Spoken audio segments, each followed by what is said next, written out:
Dad, just tell me a little bit about what these past 4.5, 5 months have been like for you, with the uncertainty of not knowing when you're going back to work. I've been a cocktail server for 30 years, along with a lot of other of my brothers and sisters. We work hard, and it's been really scary and unsettling. A lot of us are not used to not working.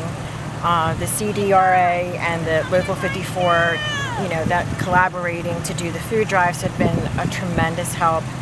I volunteer every single week to hand out food to other members, and it's been a big relief.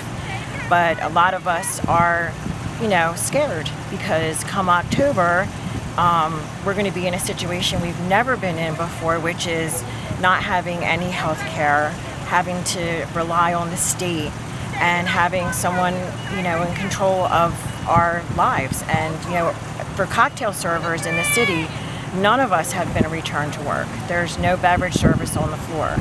So it's really, really scary.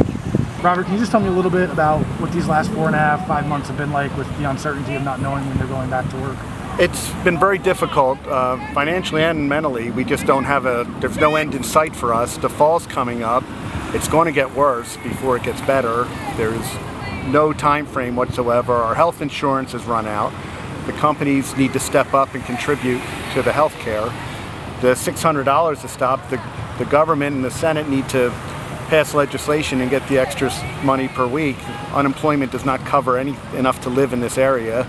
I'm grateful that the CRDA and the Local 54 have done a lot with this food bank here. I've been volunteering to help out to get the food out to my co-workers and the residents of Atlantic City. But right now, the September 15th we have to pay our health care, and there's no end in sight. All right, Victoria, so just tell me a little bit about what these last 4.5, 5 months have been like, not knowing when you're going back to work. It's been really uncertain, and I've been in touch with a lot of my coworkers, and the anxiety is just growing. We just don't know when we're going back to work, and then they kind of tease us oh, we're opening indoor dining, and then they took that away from us. So it's it's just a waiting game, we're all oh, we'll be back in May, and then we're okay, we'll be back by the 4th of July, we'll be back by Labor Day, and it's just at this point, we just can't wait anymore. The 600 ran out.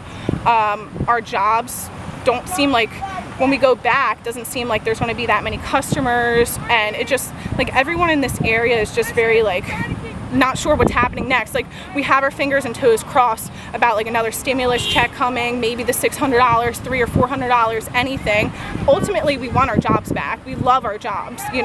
We work hard every day for our companies, the casino industry, but right now we're really struggling. And times where it's not even just about me, but I'm thinking about other coworkers that have families and kids and their older parents that they have to take care of, and mortgages, things like that. We can't just be left in the dark right now. We just don't know what's happening. And we're all right, it'll be July.